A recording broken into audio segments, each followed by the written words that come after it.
কাগজে কলমে শিক্ষার্থী ৬০ জন, সরকারি উপবৃত্তিও তুলছেন সবাই, আর তাদের লেখাপড়ার দায়িত্বে নিয়োজিত আছেন ৬ জন শিক্ষক।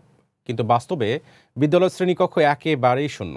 জামালপুরের মাদারগঞ্জের পূর্ব ফাজিলপুর সরকারি প্রাথমিক বিদ্যালয়ের এমন অনিয়ম ও জালিয়াতির চিত্র তুলে এনেছেন আমাদের জামালপুর প্রতিনিধি মেহেদী হাসান, জানাচ্ছেন অনন্য সাদিক।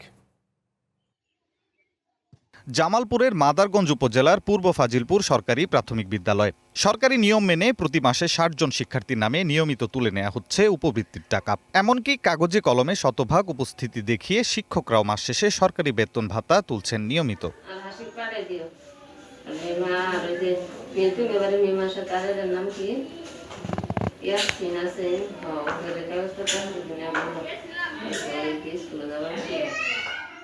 সরেজমিনে বিদ্যালয়ে গিয়ে দেখা যায় এক ভুতুড়ে পরিবেশ।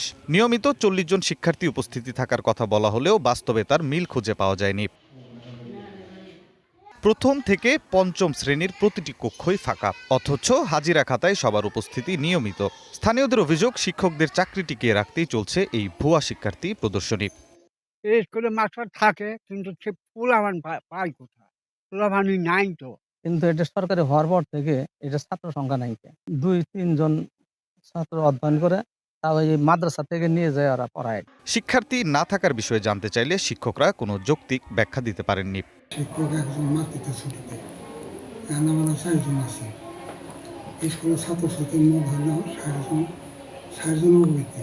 শিক্ষকের উপস্থিতির সমপরিমাণ শিক্ষার্থীর উপস্থিতি, ওখানে গরু ছাগলও চড়ে, এই অবস্থাটা চলতে পারে না। বিষয়টি তদন্ত করে দ্রুত ব্যবস্থা নেওয়ার আশ্বাস দিয়েছে উপজেলা প্রাথমিক শিক্ষা বিভাগ। আপনারা যে মাদারগঞ্জ সম্পর্কে যে উপজেলার শিক্ষার কয়েকটি স্কুল সম্পর্কে যে তথ্যটা দিলেন, আমরা অবগত হলাম।